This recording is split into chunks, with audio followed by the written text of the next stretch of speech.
Muy bien. Entonces,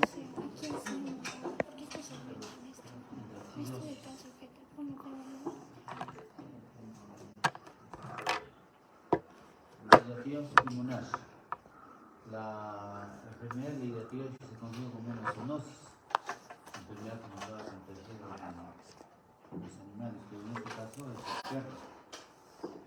El humano es huésped, porque es accidental. ¿Y cuándo es huésped? ¿Quiénes son los huéspedes intermediarios? Las ovejas. La oveja. ¿Qué más? Las vacas.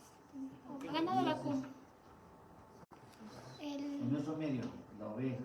La vaca. No se ha visto casi en los bovinos. Oveja. Ni en los caballos. Alpaca. En los Llama. trópicos, el alce, los venados.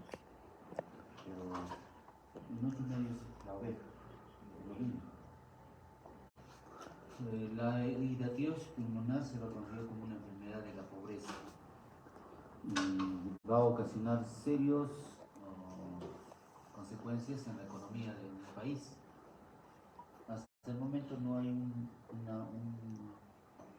programa para tratar, porque es una enfermedad de salud pública, es una enfermedad porque es una enfermedad cosmopolita. Antes se consideraba endémica. ¿Por qué endémica? En la zona de la sierra, pero ahora no, se puede a cualquier lugar en la zona urbana y en cualquier grupo de condición socioeconómica. Hasta familias muy acomodadas que tienen todas las condiciones sanitarias, condiciones buenas. Entonces, como es una enfermedad cosmopolita, hasta el momento pues las responsables como es el Ministerio de Salud de nuestro medio, las direcciones de salud, no han presentado programas, ¿no?, para hacer prevención. Entonces viene a ser, como vuelvo a repetir, es una enfermedad de la miseria. Porque este chiquitito se puede bajar un poquito.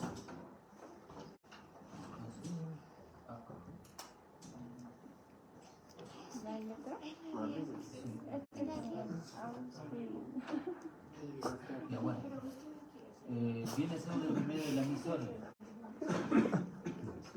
de la pobreza.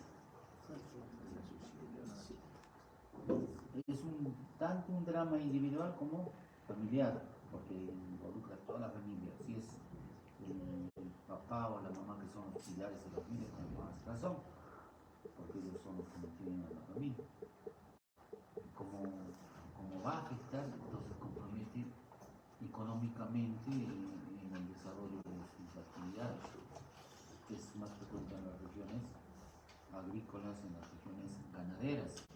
En nuestro medio, ¿qué provincias? Ayaviri. Desde Macusani, Ayaviri, antes considerado como zonas así, Ayaviri y Asanga. Pero también se da en Macusani, zona alta, en este caso no hay ganado ovino, ¿no es cierto? Igual en la zona del Lave, el Collao, pero también acá en la región, en el Camal, antes había el Camal. Todas las personas que habitan se han contaminado de Dios y familias enteras. Entonces, ¿cuál es la teoría? Por ejemplo, para eso habríamos que hacer una investigación, ¿no? Porque hay una teoría, porque la vía de ingreso, ¿cuál es? La vía de ingreso de contaminación oral, ¿no es cierto? Entonces, pero hay una teoría vía aérea, la inhalación sería la responsable, porque nuestro medio más frecuente, no la hepática como dice la bibliografía, sino pulmonar, ¿sí? Entonces podemos inhalar. Esta enfermedad es conocida desde el siglo pasado, aquellos cuando los europeos comenzaron a visitar América, los grandes barcos balleneros trajeron ganado ovino para mejorar, especialmente en el Uruguay y la Argentina. Entonces, ahí han trasladado a perros. Y los perros fueron como son los huéspedes definitivos, encargar de hacer todo el proceso del ciclo natural de la enfermedad. Como menciona, ningún lugar está exento de no padecer esta enfermedad, ¿no? Hay distintos factores agrícolas, ganaderos, económicos, culturales. Y aquellos que tienen buena convivencia con el ganado en las haciendas, antes había haciendas de comunidad, que tienen más de 500 ovejas, pero ¿cuántos perros tienen? Una niña que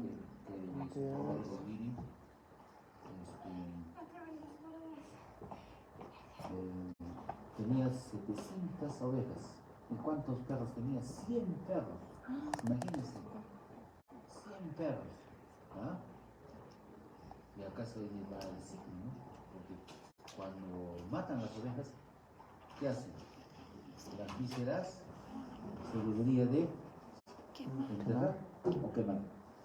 Incinerar.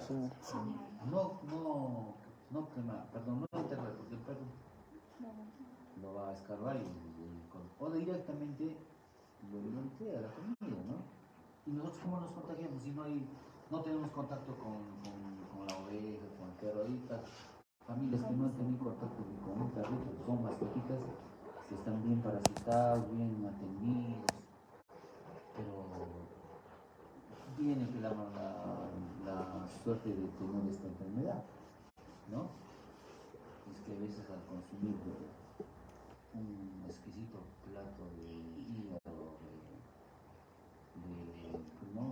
de signos pequeñitos que no nos damos cuenta, no hay buena cocción, y ahí se contagia.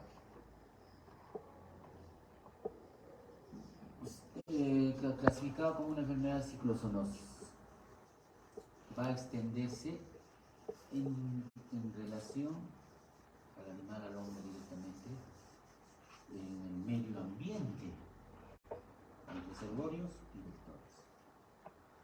Dentro de estas 150 zoonosis descritos se encuentra la hidratidosis, porque son 150 entre los animales.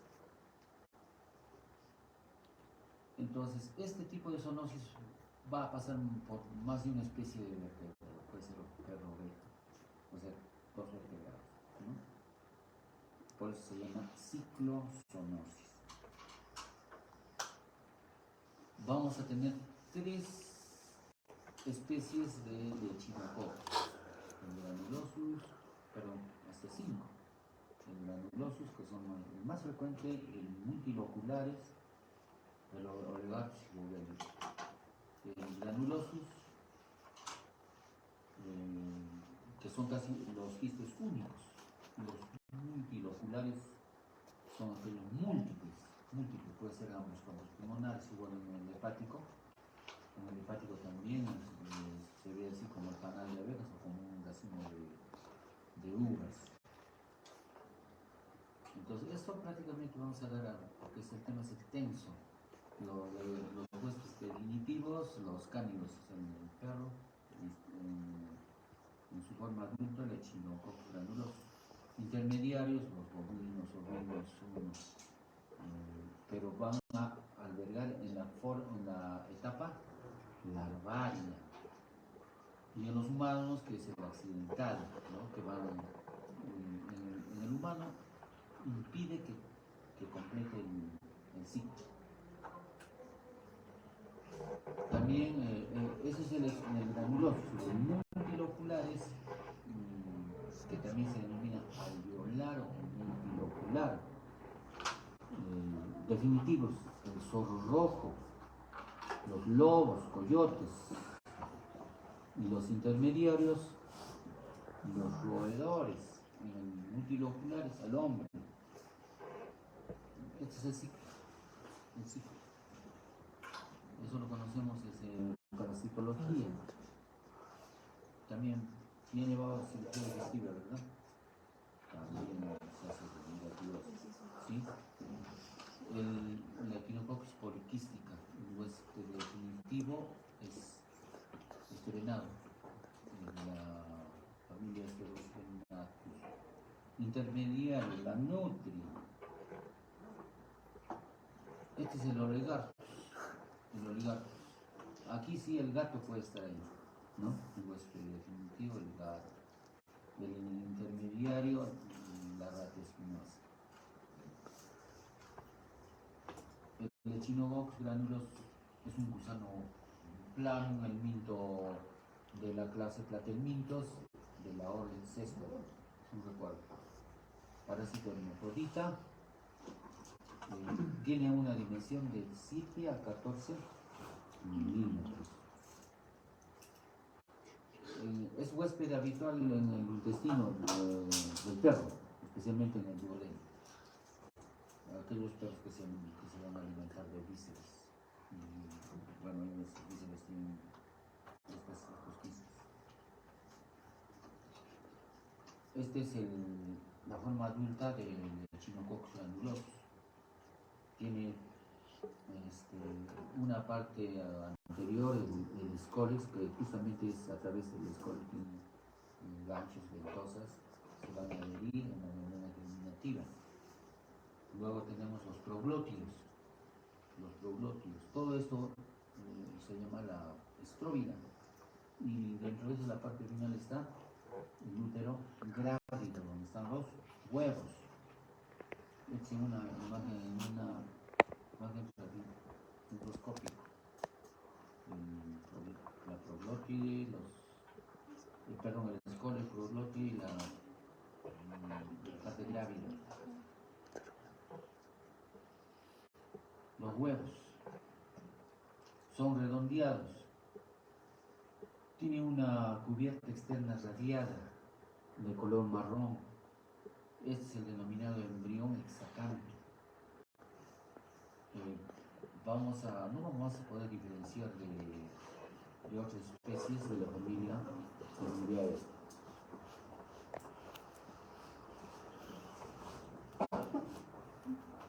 ¿A qué se llama huevo de Echinococcus granulosus? El huevo está constituido por un embriófero que tiene una gran resistencia. Al llegar este embrión al intestino, los tubos digestivos van a fragmentarlo de la cubierta externa que viene a ser la cáscara y dejan en libertad del embrión.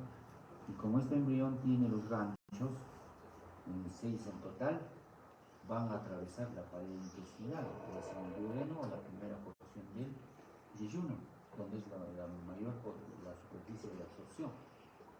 Y a través del sistema portal llega a los vasos sanguíneos o también por la vía linfática.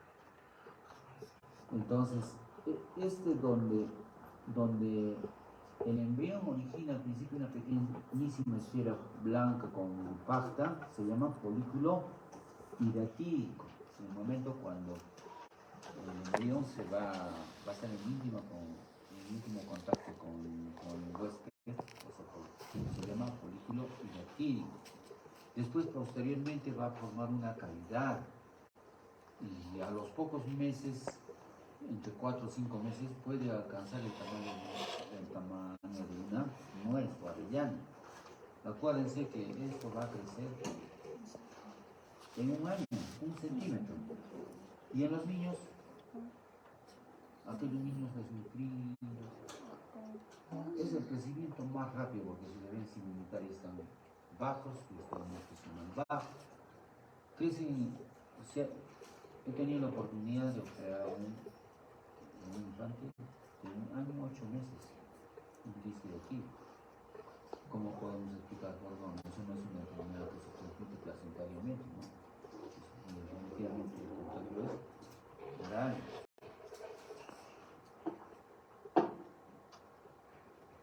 Pregunta de examen: ¿de qué depende el crecimiento del parásito?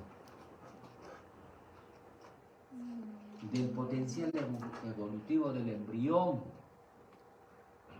de las características del tejido circundante y la resistencia del huésped. Esta enfermedad va a presentar en la etapa larval, que es metacéstode, y la adulta, la tenia. Ojo, siempre en el ENAM o en recién les preguntas.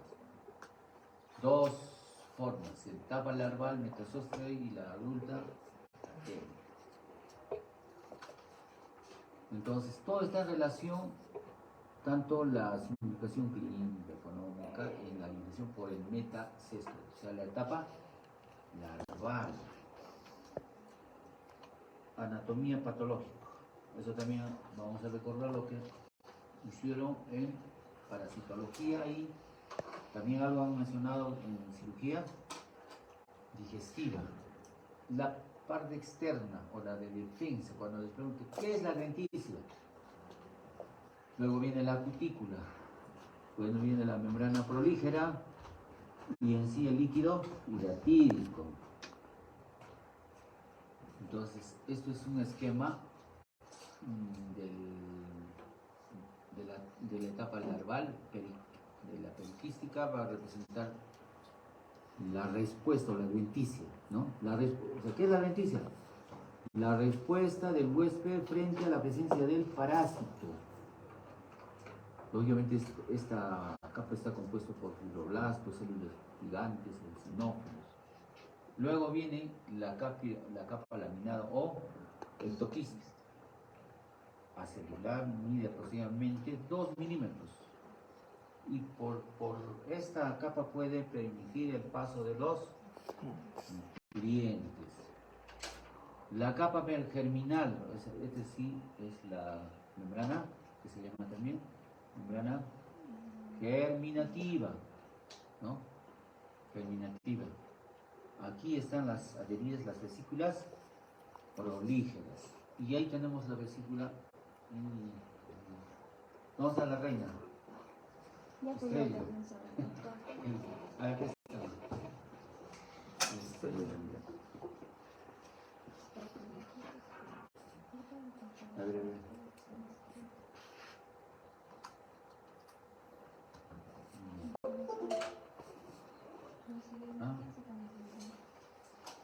Con esto.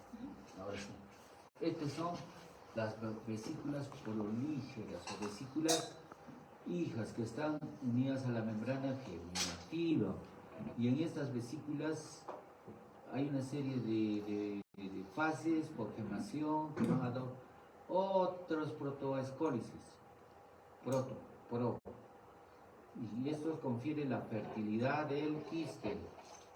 Cuando el huésped va a ingerir, son liberados a nivel del duodeno. Después de 4 o 6 semanas, como les repetí anteriormente, se van a hacer ya maduros.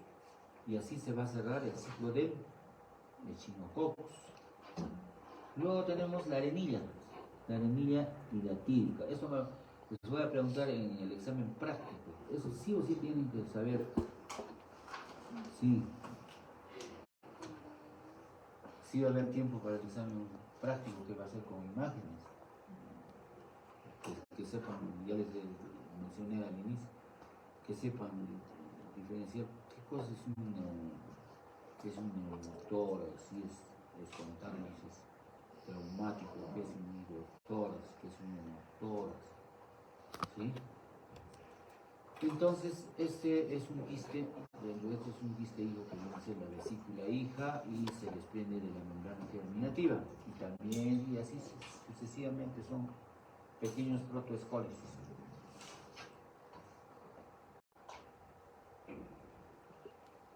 Uy, estamos retrocediendo. Ya, ahí que observan. Vesícula, parecen uvas, ¿sí? Uvas. ¿Y qué vendrá a ser esto? La membrana. La germinativa. Es como un bladder de una pelota, a pesar de que las pelotas ahora ya no tienen bladder, ¿no? Las pelotas ya tenían un bladder y en su interior están las vesículas hijas, en toda su generación, hijas, nietas, bisnietas, tataranietas, en toda su generación.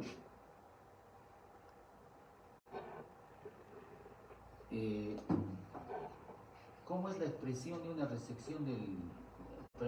una reacción del huésped frente al parásito? Entonces, ese tejido invadido presenta una respuesta. Entonces, este tejido primero intenta destruir el huevo por mecanismos inflamatorios. Un segundo mecanismo es cubrirlo con un tejido fibroso que viene a ser la adventicia o ectoquiste. Entonces lo va a aislar, lo va a alojar al quiste y también es como un soporte mecánico. Como mencioné, posteriormente el quiste irá creciendo aproximadamente 1 centímetro por año y así obliga al huésped a que entregue más tejido y más espacio.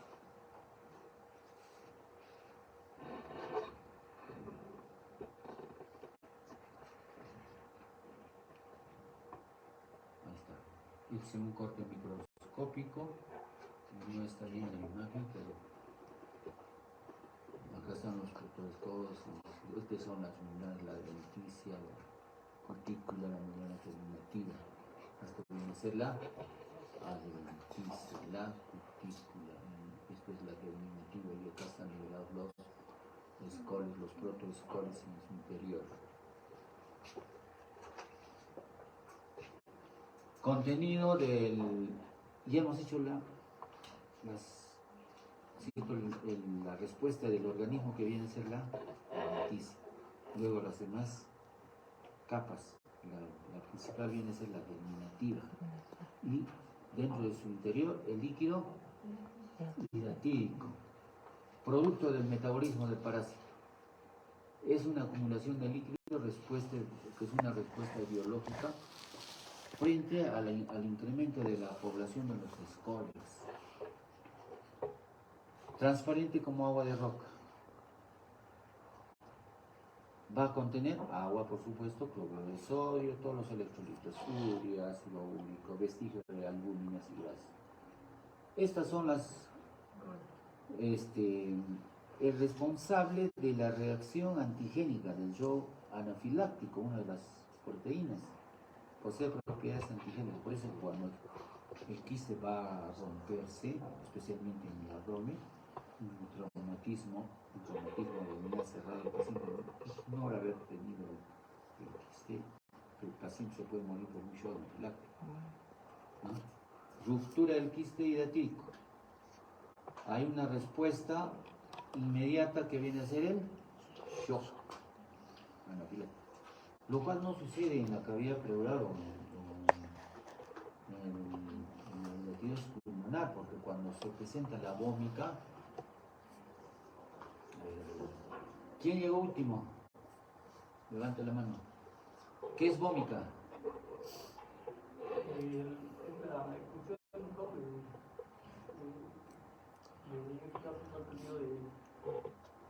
de contenido estomacal, ¿no? Ya. ¿Y vómito?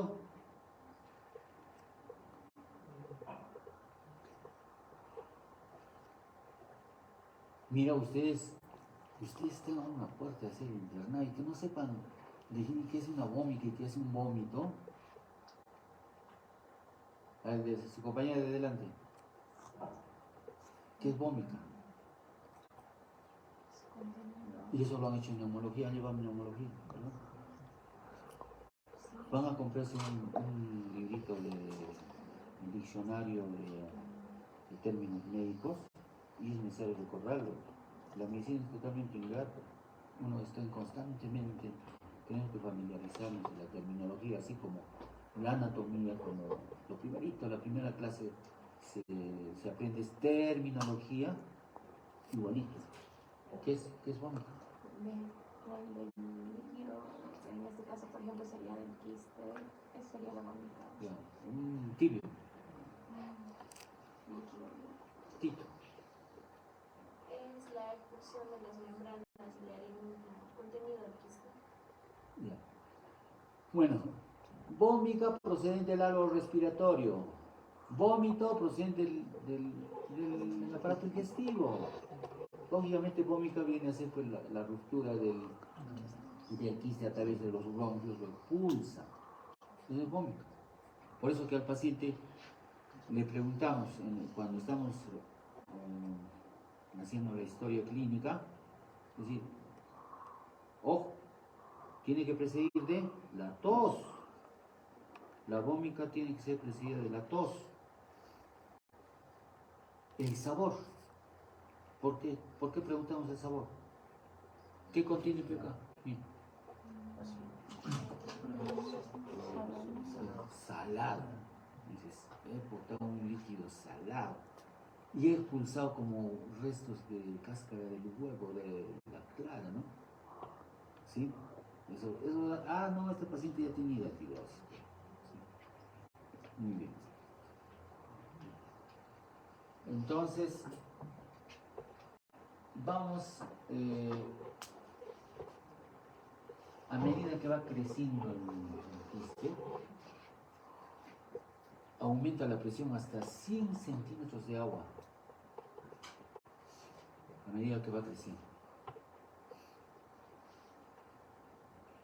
Un indicador único para ver, para identificar, para confiar la vitalidad global del quiste. Los quistes viables se van a palpar, son tensos. Los quistes no viables, blandos.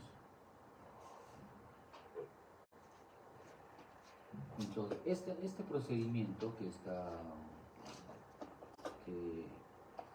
está realizando, se está aspirando en una solución líquida, lo cual no debería de hacerse. No debería hacerse. ¿Por qué? Una oportunidad, porque una imagen radiológica, por eso ustedes tienen que tener en la lectura de las radiografías, o sea, interpretación de imágenes, ¿cuándo es un quiste? A ver, podemos confundir con un derrame pleural masivo. El quiste tiene sus características radiológicas. Enseguida vamos a ver. Entonces, está contraindicada de realizar una toracocentesis. Los colegas avesados, cirujanos, médicos generales, anestesiólogos, nosotros mencionamos así, neumólogos, realizan. ¿Y qué nos va a provocar? El paciente va a comenzar a tener tos, vómica, de lo que no estaba complicado se complica y hasta nos puede provocar un shock anafiláctico. Muy bien.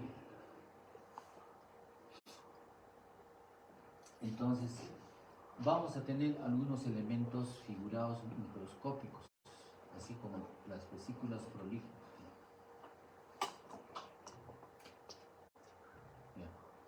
Las vesículas prolígeras, por diferentes formas de gemación, la membrana germinativa, en cuyo interior van a tener hasta 30-40 escolis cada uno.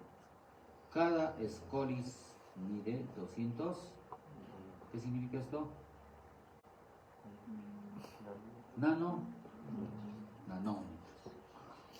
Son estructuras ovoideas.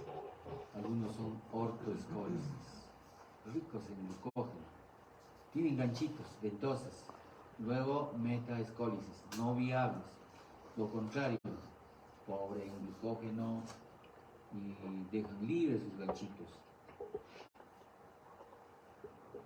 Acá tenemos los escolis. Al microscopio vamos a observar, si no echamos la solución hipertónica, hacemos la comparación, un microscopio y el otro, primeramente el móvil, vamos a ver, son móviles, son fuertes y al estar liberados del interior del quiste hidatídico, se van a implantar en cualquier parte del tejido, ¿no? Por eso que, ¿cómo se va a explicar cuando se complica y se siente? Eso más es típico del abdomen, se siente así como yo lo comparo. Le echamos al momento de sembrar la quinoa, ¿cómo va a brotar? ¿No? Por todo lado. Es decir, entonces, esos casos son los acefaloquistes o quistes estériles no van a formar vesículas ni escolis. Muy bien, entonces estos escolis van a tener sus ganchitos. También van a tener una dimensión de 30 nanómetros de longitud que van a formar parte de la arenilla hidatídica. Y también son útiles en el microscopio, vamos a observar, y es un medio de diagnóstico de hidatidosis. Las vesículas hijas, que tienen la misma estructura de la madre hidátide y también son de característica de reproducirse y son infértiles. En el líquido hidatídico tenemos los principales elementos antigénicos en el líquido hidatídico. Así tenemos el antígeno 5, complejo lipoproteico de alta masa molecular.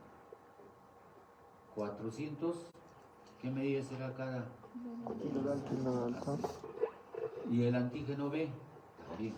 Antígeno 5 y antígeno B son los potenciales responsables de el shock anafiláctico, es una proteína polimeríca. Bien, es un esquemita donde también nos observa todo lo que es la adventicia, la germinativa, acá está la cutícula, la germinativa,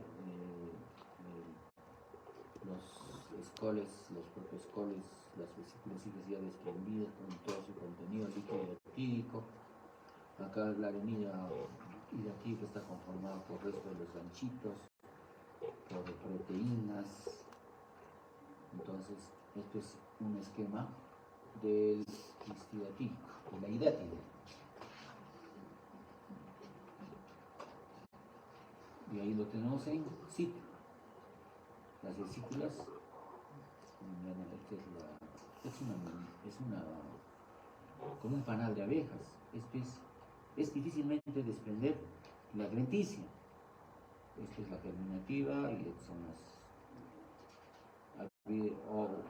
hay la existencia de hijas, nietas, bisnietas, ¿no? Hay múltiples cavidades dentro de toda una membrana germinativa. Es un tabique que está separando otra cavidad, es como un panal de abejas. Igualmente acá, este es un lóbulo de un pulmón, se hizo lobectomía y tenemos la membrana germinativa. Esto ya es complicado. Igual, parece. ¿Qué impresión es? Es un quiste hidatídico pulmonar, como porque es el tejido pulmonar. Un tejido, digamos, seccionado, es un quiste grande, complicado, con absceso, vesículas, múltiples vesículas hijas, igual algunos ya están exclusionados al morir líquido. El ciclo biológico, esto lo vamos a pasar rápidamente porque ustedes saben que tiene un ciclo sexual y asexual, donde se realiza el sexual y el asexual, ¿no es cierto? Todo el proceso. Los órganos cuando pasan la circulación mayor, primeramente la circulación menor y luego la circulación mayor. La circulación menor o se detiene en el hígado o se va al pulmón. Y si va a la circulación mayor, se va a los diferentes órganos, el hueso, cerebro, riñones, piel, la vista. Igual, la contaminación humana. Este es el ciclo también, ¿no? De la infección, el perrito, el huésped accidental, como ven las imágenes, las mascotas la acarician al niño y a través de donde está la salida en la cavidad bucal y no se lava el niño las manos, ahí viene el ciclo. Entonces, igualmente, ¿no? El perro está comiendo vísceras infectadas. Si el perro se lame, porque después de hacer la deposición se lame el lomito, ¿sí? Y el dueño lo acaricia, que viene el contagio. Igualmente, está acariciando el perrito, donde están los pelos, están los escólex. La persona puede infestarse a través de sus manos, o en realidad es infestarse. Infestaciones por el parásito, infección viene a ser por las bacterias.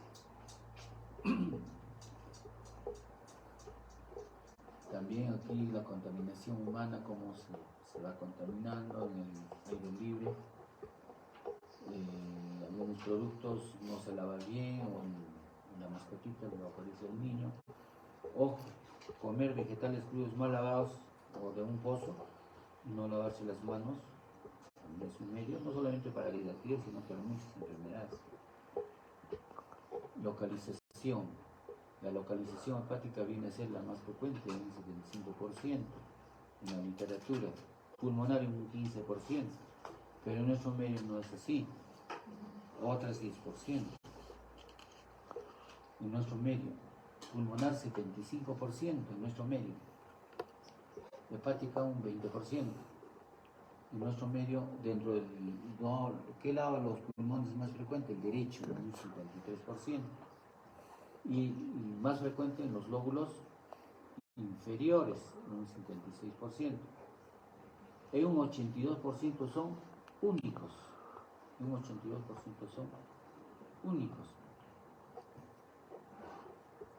Entonces, ahí tenemos que... Este autor Elliot propone que dicha diferencia se debe a una modificada fisiología del hombre, de la altura. ¿Por qué? Porque este embrión va a pasar a través del filtro hepático. ¿Por qué? ¿Por qué será? Porque los sinusoides hepáticos tienen mayor calibre, los pasan fácilmente, no como la cosa, ¿no? Como el hombre de la altura. Así como el dólico omega, tenemos un intestino grueso de mayor longitud y de mayor diámetro, también. Eso viene a ser la explicación. La clínica. Al inicio, en el estado metacesto o estado larval, es totalmente asintomático. Esta es una enfermedad grave y mortal. Entonces, vamos a diferenciar dos tipos de equinococosis. Equinococosis primaria se desarrolla en el hígado o en el pulmón. Secundaria, ya es por una diseminación de este metazóstero. Puede ser a los sitios cercanos o órganos distantes.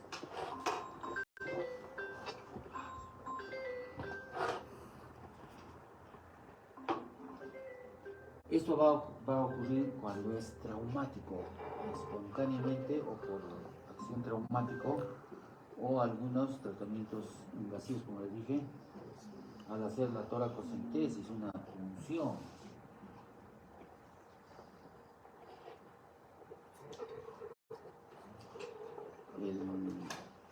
El sábado que se fue a rotar cirugía de tórax cardiovascular a Lima, al hospital Politinania, donde se observa todas las modalidades divertidas para este tipo de tórax. Entonces, cuando le pregunto, ¿qué es esto? Le dice, así, a ver, mencióname, ¿qué es esto? ¿Qué imagen? Hablamos de imágenes. ¿Qué es?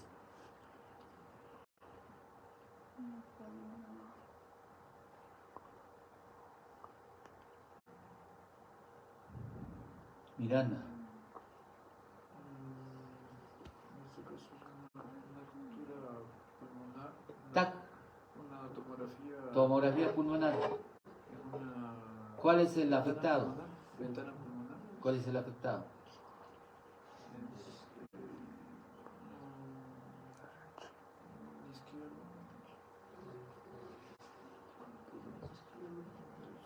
¿Qué nos llama la atención? Mira, esta imagen. ¿Y qué nos llama la atención? Porque esta es la imagen ovoideo. Puede ser rodeo, pero no es ovoideo. ¿Sí? Pero acá hay una imagen. El signo de la muesca. Había una pequeña fuga, pero aparte de eso también se ha producido la vómica. Acá hay un nivel hidroaéreo. Este lado es totalmente sano. ¿no? Parénquima normal. Muy bien, entonces, clínicamente la primera fase es fase de latencia, largamente asintomático. Luego, la fase inicial, son síntomas inespecíficos, puede haber tos, puede haber hemoptisis, un dolor costal. ¿Por qué habrá tos? ¿Por qué habrá tos? Porque todo tiene su explicación. ¿Por qué habrá tos? ¿Por qué habrá hemoptisis? ¿Por qué habrá dolor costal? El paciente ves, no te duermas, pero Maishili, ¿cómo te llamas? Mishi. No te duermas, pues. La parte más interesante te estás perdiendo. ¿Por qué habrá tos? A ver, ¿por qué hay tos? ¿Por qué hay tos? El quiste está intacto, el quiste está intacto. Está intacto. Producto de la inflamación. El sitio que ocupa. Es un cuerpo extraño. Entonces la tos por eso es un reflejo defensivo. Si tenemos tos, ¿estaríamos en la condición de recetar un antitusígeno? No, pues no. Al contrario, la tos es medio de defensa. ¿Por qué habrá hemoptisis o hemoptoicos? Ya les he dicho cuándo es hemoptisis, cuando es hemoptisis y hemoptoico, ¿no es cierto? Y ya saben ustedes qué es hemoptisis, qué es hemoptoico. ¿Por qué habrá hemoptisis? Alrededor de este quiste se produce una neumonía, neumonitis periquística se llama. Entonces, como es una neumonía periquística, el tejido adopta el tejido, una condensación. Entonces, como la tos es nuestro medio de defensa, vamos a tener o hemoptoicos o hemoptisis. ¿Por qué habrá dolor costal? Los quistes se van a adherir a la pared costal posterior o lateral, muy raro a la pared anterior, muy raro. Entonces hay irritación de la pleura parietal y provoca dolor. Entonces, fase inicial de latencia, fase de latencia sintomática inicial con inespecíficos. Y acá viene cuando el paciente acude por motivo de consulta, porque en estas fases no va a asistir. Fase de ruptura a un bronquio, vómica y datídica, comunicación de la masa quística con bronquio.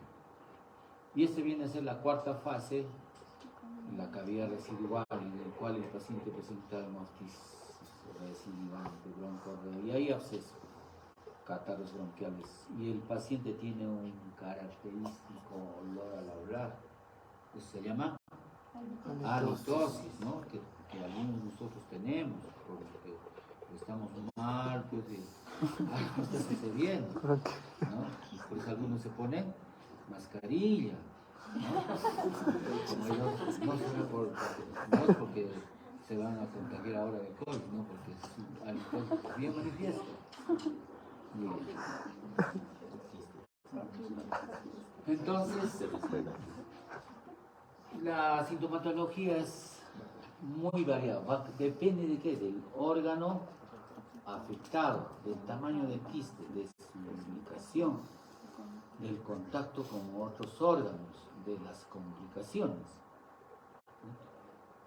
La sintomatología del órgano afectado, del tamaño del quiste, de su ubicación, del contacto con otros órganos y de las complicaciones. Algunas oportunidades vamos a tener reacciones anafilácticas como urticaria, asma, el shock. Una paciente viene con urticaria. ¿Y quién lo tiene? El internista o el interno o el residente de medicina y su asistente. Debe ser una dermatitis, ¿no? Entonces, pero si hacemos una buena historia, vamos a tener una idea de qué más o menos se trata. Procedencia, ¿verdad? Primeramente, ocupación. procedencias. En este caso, por ejemplo, la procedencia es importante, la ocupación. Y entonces, si tiene urticaria, ¿y por qué puede ser que es alérgico a algún alimento? ¿Está tomando algún medicamento? ¿Ha comido algo? Huevo frito, atún, ¿no? Algunos pacientes también por un problema, toda la citología de la orquesta del ENEG. ¿Qué es la orquesta del ENEG? Semiología. Ya, 20 puntos el que me dice, ¿qué es la orquesta del ENEG?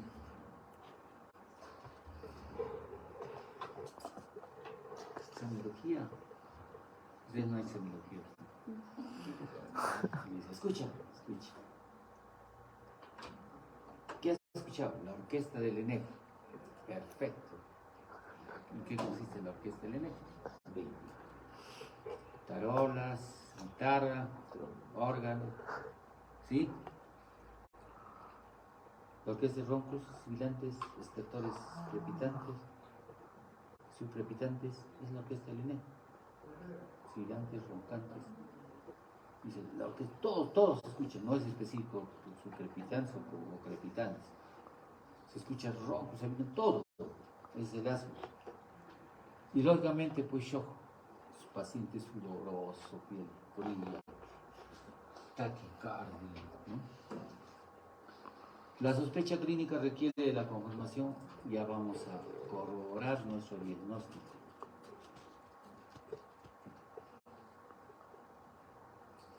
Muy bien, es una tomografía igual. ¿Qué estamos observando? Es una ventana mediastínica. La tomografía pulmonar, ¿sí? Pulmonar o de tórax, tiene cuatro ventanas. La ventana mediastínica, sacamos los pulmones y el corazón, los grandes vasos. Luego tenemos la ventana pulmonar o parenquimatosa. Luego tenemos una ventana coronal, cortada de la mitad. Luego tenemos la ventana ósea. La ventana ósea es cuando se trata de traumatismos, para ver las fracturas. Ya, aquí, sí. Los quistes, ¿no? Complicaciones.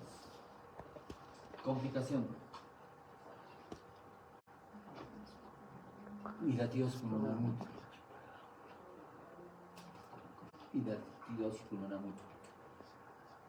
Disaminación broncógena o hematógena.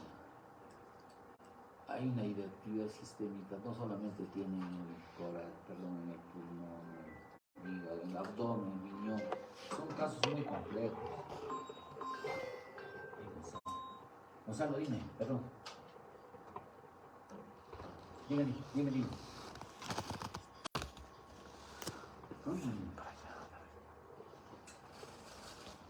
Pucha. Leucocitos, laboratorio. Mira, ¿de dónde es? ¿Qué edad tiene? 18, ¿no? Yo tengo sala, dos cirugías ahora en la tarde, sería cerca a las 6, pero si tú deseas, pídele todo, cúbrelo con antibióticos, ciprometro, hay que hidratarlo. Me avisas cuánto tiene su leucocitos. Sí, ¿ya? Pero ciprometro, hidrátalo, tienes que ponerle sonda nasogástrica, sonda vesical. Y me avisas en el curso de comunicación, pero para organizarlo después, ¿ya? Chao. Bueno, ¿qué ves? Porque tenemos algo. Bien, nos quedamos aquí.